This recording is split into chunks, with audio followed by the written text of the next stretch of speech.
Welcome to Brea Talks, an insider's look into topics that affect your experiences in the city of Brea.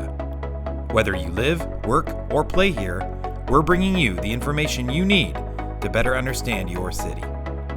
So now, we invite you to listen in as Brea Talks.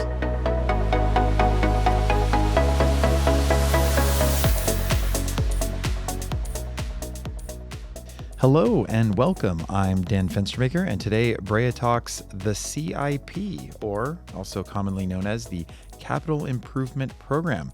With me today, friend of the show, Brea's city engineer from the Public Works Department, Ryan Chapman. Ryan, thanks for coming back on.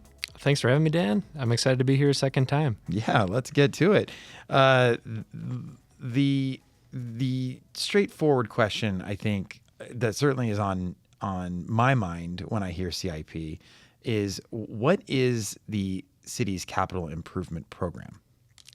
So the city's capital improvement program, or the CIP, is the city's way to plan, program, and implement projects that basically build or improve upon the city's assets or infrastructure through the completion of individual projects.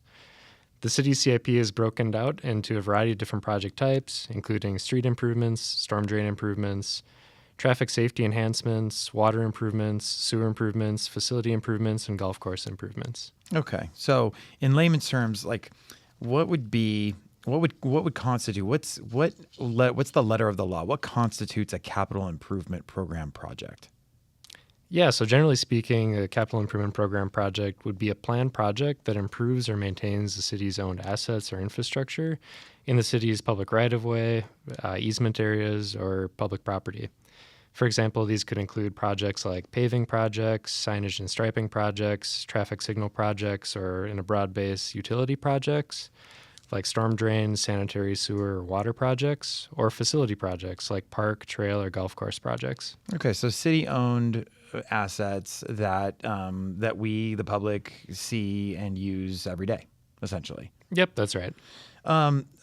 This is obviously an ongoing program, but the time of the year we hear about the CIP the most is probably around budget adoption. There's an operating budget adoption that's done in June, typically during a council meeting.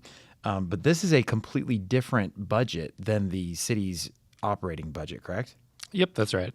So what sets it apart from the more traditionally referred to operating budget? So the city's operating budget is basically the budgeting for the city's each department's day-to-day operational needs, staffing needs, or projected revenues and expenditures by department, and the analysis of each individual fund balance based on those operational needs. The city's CIP budget is the planning and financial programming of individual projects from the design through construction, based on identified project needs, the available fund balances that are identified by going through operational budget process. Okay, I see. So where we're talking about the operational budget is more like, or the operating budget is more like staffing and, like you said, like costs incurred within each department on a day-to-day basis. These are more planned asset improvement maintenance projects.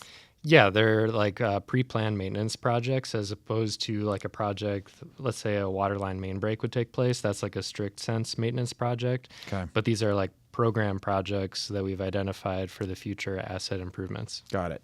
Okay. And it's in lockstep with the operating budget. Like I mentioned, it typically gets adopted at the same time the operating budget gets adopted.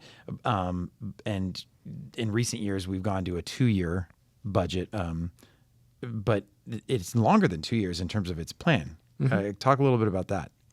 Yeah, so the capital improvement program budget is a 7-year program. So we actually program in lockstep with the operational budget for a 2-year budget cycle.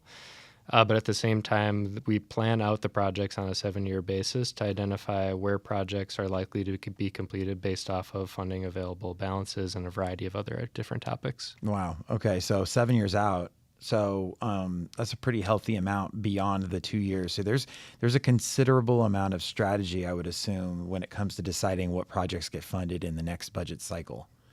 Yeah, that's right. There's a lot to consider when developing that 7-year capital improvement program. Some of those things might include like the warrants needed for a project, the available fund balances on a per year basis, grant applications and funding deadlines, project phasing or status, anticipated project duration and time of year of construction, material costs, project efficiency, and the overall impact to the neighboring community. That sounds like just crazy complex in terms of like having to think, 7 years out, but we're only going to really budget for 2 years out. But, everything changing and everything like that, keeping those things in mind, and then just trying to pick and choose what I guess is most important and what can be deferred, but not too deferred, and can maybe wait a couple more years. That sounds like a lot of work. Yep. Yeah, no, definitely. We have to rely on things like our master plans that we have for a variety of different facility types, like our sewer master plan, water master plan, drainage master plan, pavement master plan, the pavement management plan that actually provides guidance and provides those recommended documents that help to identify those timing constraints outside of just general project needs. That's crazy. Let's give our listeners an example of a CIP project that might directly impact them on a daily basis. Can you think of anything off the top of your head? Sure. We can go over like a water improvement project. That would be a good example. Okay.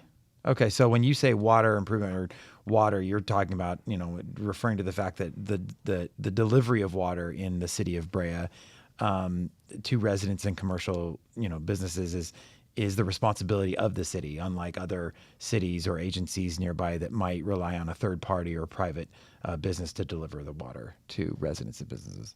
Mm-hmm. Yeah, exactly. So the city basically handles the improvements like water for infrastructure like water mains, reservoirs, or booster pump stations that are all individually the city's infrastructure or assets that are repaired or improved upon through the implementation of individual projects that are planned and included within our 7-year CIP. And that's just one example. Overall, we pride ourselves in being a full-service city to keep us delivering the quality of service to our residents that they expect and deserve.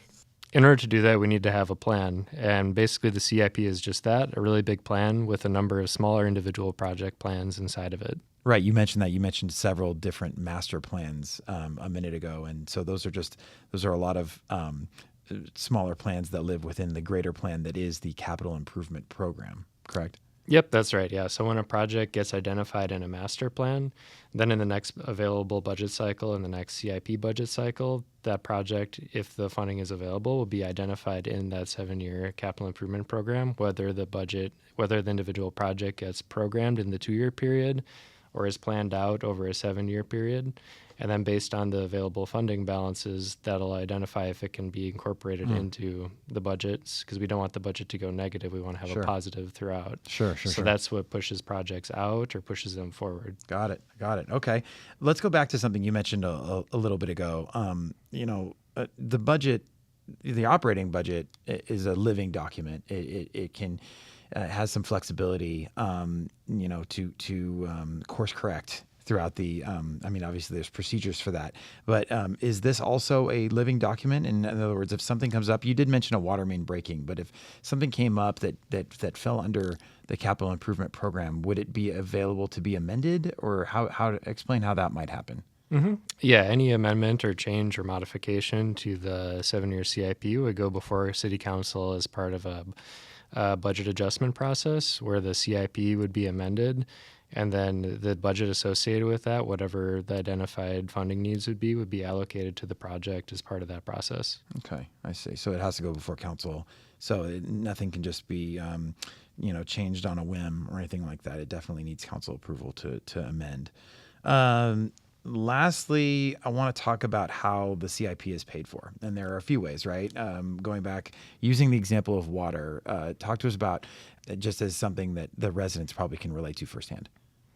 Yeah, the water project is a good example in general.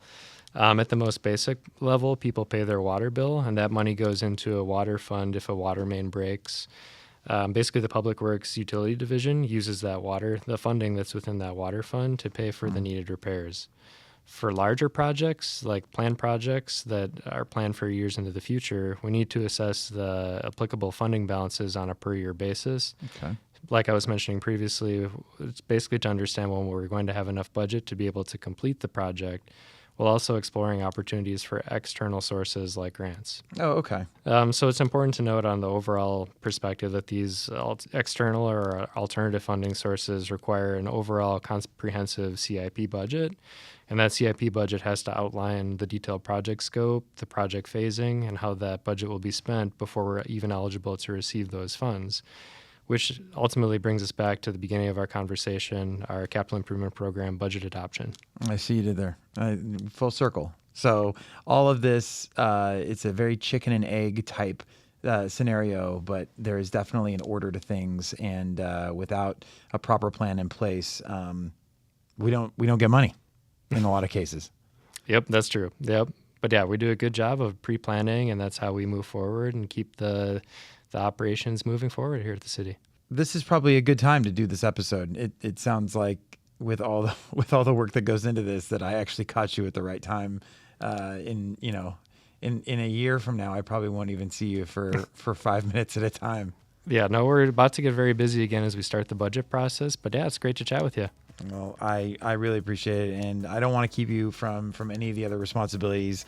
Come back on the show with us sometime and talk a little more with us, Ryan. I enjoy it. Yeah, thanks for having me. That's it for this episode of Brea Talks. This episode and all episodes of Brea Talks can be heard wherever you get your podcasts, as well as on Brea TV and our Brea TV app. Don't forget to follow, like, subscribe, rate, and review, and we'll see you next time. Thanks again for listening in as Brea Talks.